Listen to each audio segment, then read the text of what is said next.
بسم اللہ الرحمن الرحیم۔ السلام علیکم ورحمۃ اللہ وبرکاتہ۔ معزز خواتین و حضرات، حضرت شیخ سعدی رحمۃ اللہ علیہ نے اپنی کتاب گلستان میں حضرت علی کرم اللہ وجہہ کے انکسار کا ایک بڑا ہی خوبصورت واقعہ درج کیا ہے۔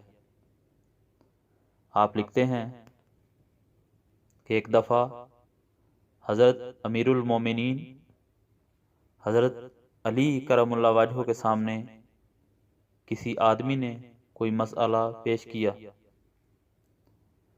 آپ اس کا جواب دے رہے تھے کہ حاضرین مجلس میں سے ایک شخص بول پڑا کہ اے ابو الحسن، آپ جو کچھ فرما رہے ہیں اس سے یہ مسئلہ حل نہ ہوگا۔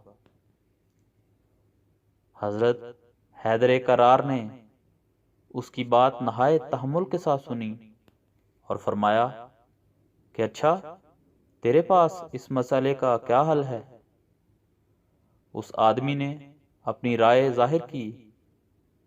شاہ مردان نے اس کا جواب پسند فرمایا اور فرمایا کہ ہاں، اس کا یہی حل بہتر ہے۔ حضرت علی کرم اللہ وجہہ باوجود اس کے کہ باب علم تھے اور دین و دنیا کے بادشاہ تھے، لیکن انہوں نے ایک دوسرے آدمی کا مشورہ خندہ پیشانی سے قبول کیا۔ کوئی اور بادشاہ ہوتا تو اس کو دھکے مار کر اپنی مجلس سے نکال دیتا۔ تو حضرت شیخ سعدی نے اس حکایت کا خلاصہ یہ بیان کیا ہے کہ جس شخص کے سر میں غرور ہے، ہرگز خیال نہ کر کہ وہ سچی بات سنے گا۔